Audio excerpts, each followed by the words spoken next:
Hi, it's Sue. Thanks for joining me for today's Bible reading. It is for August 23rd, and I'm reading Jeremiah 38 to 41 from the World English Bible. Shephatiah, the son of Matan, and Gedaliah, the son of Pashur, and Jukal, the son of Shelemiah, and Pashur, the son of Malchijah, heard the words that Jeremiah spoke to all the people, saying, Yahweh says, He who remains in the city will die by the sword, by the famine, and by the pestilence, but he who goes out to the Chaldeans will live, and he will escape with his life, and he will live. You know, there goes again. Um, as I was saying probably almost a year ago about this certain version, the World English Bible being leaning more toward a literal translation, it can be really awkward in the grammar. And I still don't understand some of this. Of course, I haven't looked it up to try to understand it. But for instance, this one part at the top where it says so and so and so and so and so and so and so and so. Normally in our modern grammar, we would just put commas and not keep saying and over and over again. Makes me want to edit it. But being that literal translation, that's how it comes through. But what I don't get is why that sentence is like that, but then they'll come into one that's more in line with our modern grammar rules, and it's just fine and easy to read and easy to listen to. Kind of funny like that. But verse 2 Yahweh says, He who remains in the city will die by the sword, by the famine, and by the pestilence, and he who goes out to the Chaldeans will live. Now, remember that went with the other day. He's saying, Look, just submit to them and go with them, and you'll be fine. Don't rebel, don't fight. I think that's fascinating. God, He's already made up His mind. I tried to warn you. Verse 3 Yahweh says, This city will surely be given into the hand of the army of the king of Babylon, and he will take it. Then the princes said to the king, Please let this man be put to death, because he weakens the hands of the men of war who remain in the city, and the hands of all the people in speaking such words to them. For this man doesn't seek the welfare of this people, but harm. Now, see, I don't intend to keep talking through this whole reading today. I intended to just get on, read it, and get off for the sake of time, but I can't help it. So here we have Jeremiah speaking truth. This is a perfect example of what we don't want to do. This is one that we can really apply to our own life, okay? In the natural, just leaning on our own understanding, just following human logic, which is generally a good idea. But in this case with these guys, it wasn't. So generally by human logic, it seems like they're right. But what does the Bible say? Lean not on your own understanding, but in all your ways acknowledge him, and he will direct your path. So here they're saying, look, we don't, you're affecting the morale of the warriors, telling them that they can't win, just surrender. And they want to put Jeremiah to death because of it. But in reality, Jeremiah is speaking the truth directly from the Lord, and they don't have ears to hear, and they're going to end up in trouble because of it. That should be fair warning to any of us to seek first the kingdom of God and his righteousness, right? Yes, use wisdom and logic and science and facts and use our brain, don't throw it away, but follow the Holy Spirit. Verse 5 Zedekiah the king said, Behold, he is in your hand, for the king can't do anything to oppose you. Then they took Jeremiah and threw him into the dungeon of Malchijah, the king's son, that was in the court of the guard. They let down Jeremiah with cords. In the dungeon there was no water, but mire, and Jeremiah sank in the mire. Oh, it's horrible. Sounds like some of those Vietnam prisoner of war camps. Verse 7 Now when Ebed-Melech the Ethiopian, a eunuch who was in the king's house, heard that they had put Jeremiah in the dungeon, the king was then sitting in Benjamin's gate. Ebed-Melech went out to the king's house and spoke to the king, saying, My lord the king, these men have done evil in all that they have done to Jeremiah the prophet, whom they have cast into the dungeon. He's likely to die in that place where he is because of the famine, for there is no more bread in the city. Then the king commanded Ebed-Melech the Ethiopian, saying, Take from here 30 men with you, and take up Jeremiah the prophet out of the dungeon before he dies. So Ebed-Melech took the men with him and went into the house of the king under the treasury, and took from there rags and worn-out garments, and let them down by the cords into the dungeon to Jeremiah. Ebed-Melech the Ethiopian said to Jeremiah, Now put these rags and worn out garments under your armpits, under the cords. Jeremiah did so. So they drew up Jeremiah with the cords and took him out of the dungeon, and Jeremiah remained in the court of the guard. Then Zedekiah the king sent and took Jeremiah the prophet to himself in the third entry that is in Yahweh's house. Then the king said to Jeremiah, I will ask you something, hide nothing from me. Then Jeremiah said to Zedekiah, if I declare it to you, will you not surely put me to death? If I give you counsel, will you not listen to me? You can imagine Jeremiah was probably pretty ticked by then, probably on the verge of tears, so mad, so angry. I mean, you have to kind of dramatize some of this stuff. This was major tension going on. Verse 16. So Zedekiah the king swore secretly to Jeremiah, saying, as Yahweh lives, who made us this soul, I will not put you to death, neither will I give you into the hand of these men who seek your life. Then Jeremiah said to Zedekiah, Yahweh, the God of armies, the God of Israel, says, if you will go out to the king of Babylon's princes, then your soul will live, and this city will not be burned with fire. You will live along with your house. But if you will not go to the king of Babylon's princes, then this city will be given into the hand of the Chaldeans, and they will burn it with fire, and you won't escape out of their hand. Zedekiah the king said to Jeremiah, I am afraid of the Jews who have defected to the Chaldeans, lest they deliver me into their hand and mock me. But Jeremiah said, they won't deliver you. Obey, I beg you, Yahweh's voice in that which I speak to you, so it will be well with you, and your soul will live. But if you refuse to go out, this is the word that Yahweh has shown me. Behold, all the women who are left in the king of Judah's house will be brought out to the king of Babylon's princes, and those women will say, your familiar friends have turned on you and have prevailed over you. Your feet are sunk in the mire, and they have turned away from you. They will bring out all your wives and your children to the Chaldeans. You won't escape out of their hand, but will be taken by the hand of the king of Babylon. You will cause this city to be burned with fire. I never saw that before, that it was Zedekiah's fault that Jerusalem burned.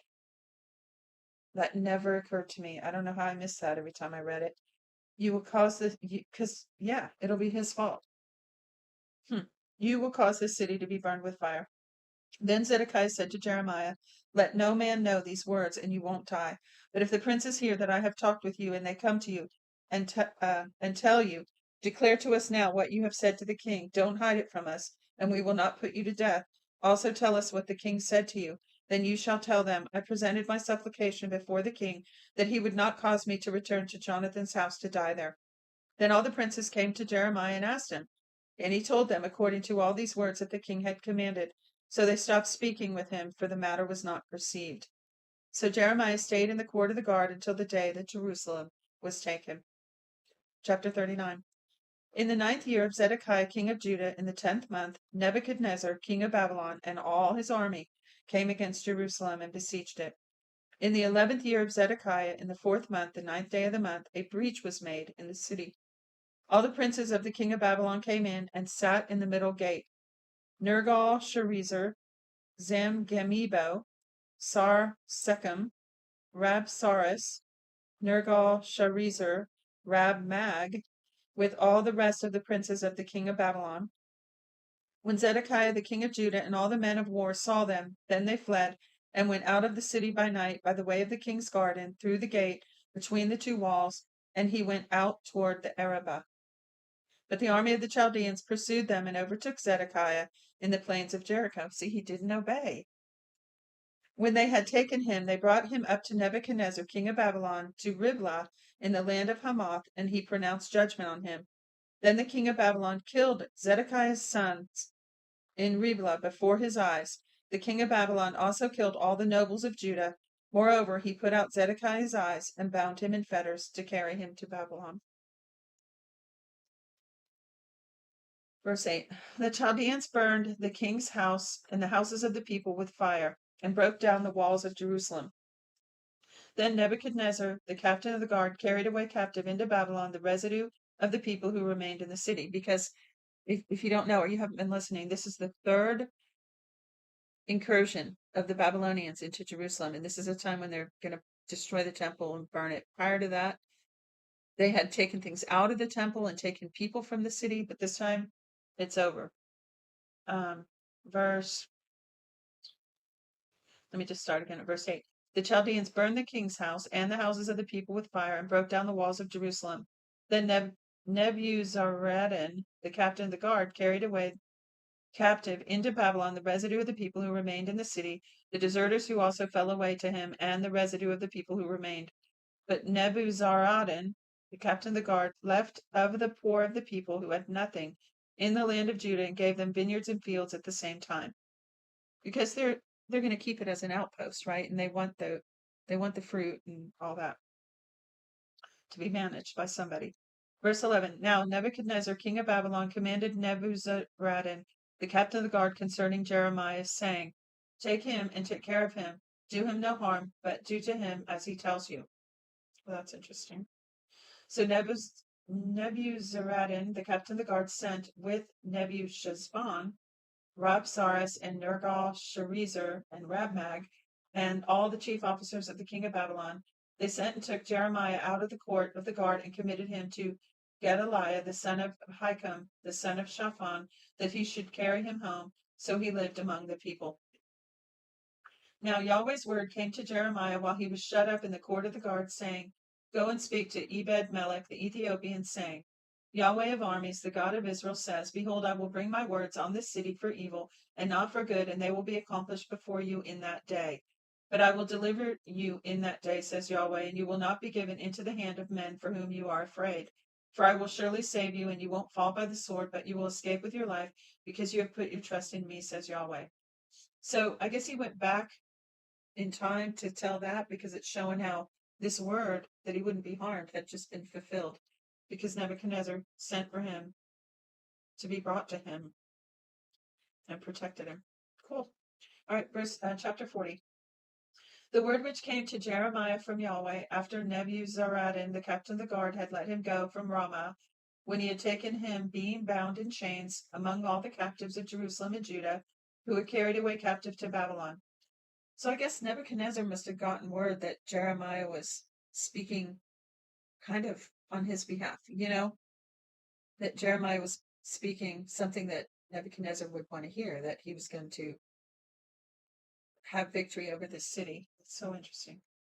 2, it's just interesting how that bureaucracy works, the negotiation, that this powerful king Nebuchadnezzar took interest in Jeremiah the prophet because he was prophesying for him. Verse 2. The captain of the guard took Jeremiah and said to him, Yahweh your God pronounced this evil on this place, and Yahweh has brought it and done according as he spoke. Because you have sinned against Yahweh and have not obeyed his voice, therefore this thing has come on you. Now behold, I release you today from the chains which are on your hand. It seems good to you to come with me into Babylon. Come, and I will take care of you. But if it seems bad to you to come with me into Babylon, don't. Behold, all the land is before you. Where it seems good and right to you to go, there go. Now, while he had not yet gone back, go back then, he said, to Gedaliah the son of Ahikam, the son of Shaphan, whom the king of Babylon has made governor over the cities of Judah, and dwell with him among the people, or go wherever it seems right to you to go. So the captain of the guard gave him food and a present, and let him go. Then Jeremiah went to Gedaliah the son of Ahikam to Mizpah, and lived with him among the people who were left in the land. So he went with the governor who was Nebuchadnezzar had put in place there to keep Jerusalem or Judah. Excuse me. Verse 7.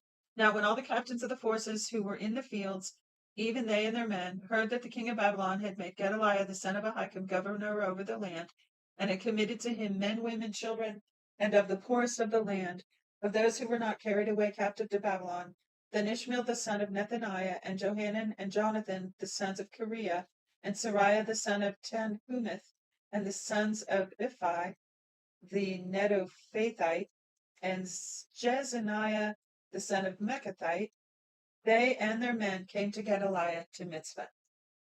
Gedaliah, the son of Ahikam, the son of Shaphan, swore to them and to their men, saying, don't be afraid to serve the Chaldeans. He must have been talking to Jeremiah, huh? Don't be afraid to serve the Chaldeans. Dwell in the land and serve the king of Babylon, and it will be well with you. As for me, behold, I will dwell at Mizpah to stand before the Chaldeans who will come to us. But you, gather wine and summer fruits and oil, and put them in your vessels, and dwell in your cities that you have taken. Likewise, when all the Jews who were in Moab and among the children of Ammon and Edom Edom, and who were in all the countries, heard that the king of Babylon had left a remnant of Judah, and that he had set over them Gedaliah the son of Ahikam, the son of Shaphan. Then all the Jews returned out of all the places where they were driven, and came to the land of Judah to Gedaliah, to Mizpah, and gathered very much wine and summer fruits. So it's almost like God did a reset there, you know? It had just become so corrupt. And if I could take a little rabbit trail, that's a pattern in the Bible, and I believe in history in general. I see it as a monopoly game. So all the power kind of collects at the top. It's corrupt. And what has to happen? It has to either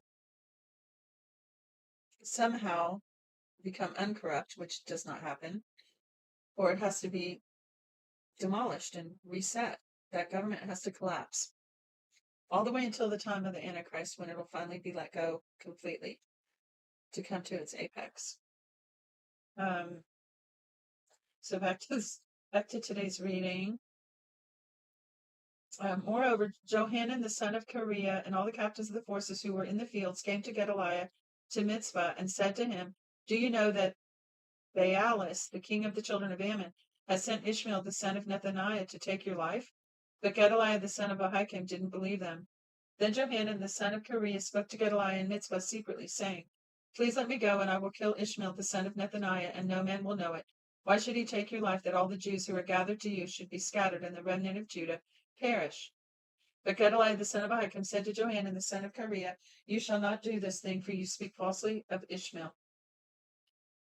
Chapter 41, last chapter. Now in the 7th month, Ishmael the son of Nethaniah the son of Elishama of the royal offspring, and one of the chief officers of the king, and 10 men with him, came to Gedaliah the son of Ahikam to Mizpah, where they ate bread together in Mizpah. Then Ishmael the son of Nethaniah arose, and the 10 men who were with him, and struck Gedaliah the son of Ahikam the son of Shaphan with the sword, and killed him, whom the king of Babylon had made governor over the land. Ishmael also killed all the Jews who were with him, with Gedaliah and Mizpah, and the Chaldeans who were found there, the men of war.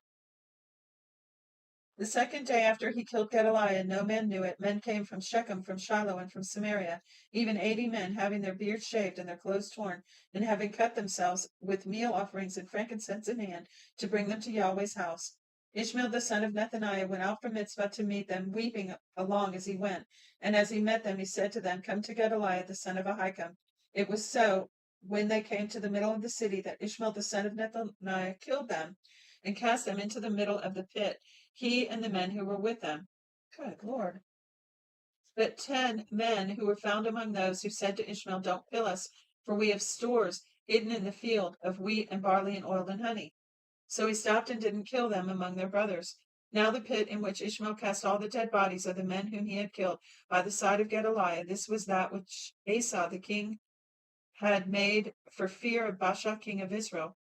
Ishmael the son of Nethaniah filled it with those who were killed. Then Ishmael carried away captive all the people who were left in Mizpah, even the king's daughters, and all the people who remained in Mizpah, whom Nebuzaradan, the captain of the guard, had committed to Gedaliah the son of Ahikam. Ishmael the son of Nethaniah carried them away captive and departed to go over to the children of Ammon. But when Johanan the son of Kareah and the captains of the forces who were with him heard of all the evil that Ishmael the son of Nethaniah had done, then they took all the men and went to fight Ishmael the son of Nethaniah, and found him by the great waters that are in Gibeon. Now when all the people who were with Ishmael saw Johanan the son of Kareah and the captains of the forces who were with him, then they were glad. So all the people who Ishmael had carried away captive from Mizpah turned about and came back, and went to Johanan the son of Kareah. But Ishmael the son of Nethaniah escaped from Johanan with 8 men, and went to the children of Ammon. Then Johanan the son of Kareah and all the captains of the forces who were with him took all the remnant of the people whom he had recovered from Ishmael the son of Nethaniah from Mizpah, after he had killed Gedaliah the son of Ahikam, the men of war, and the women and children, and the eunuchs whom he had brought back from Gibeon.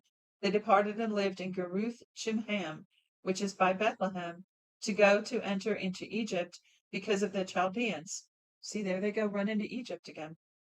For they were afraid of them, because Ishmael the son of Nethaniah had killed Gedaliah the son of Ahikam, whom the king of Babylon made governor over the land. That is it for today's reading. Thanks for joining me. Be sure to feel free to comment, your thoughts or any knowledge you have about it, um, any discussion that you'd like to have, and check the description for helpful links, including how to get your free 1-year Bible. Till next time, God bless you.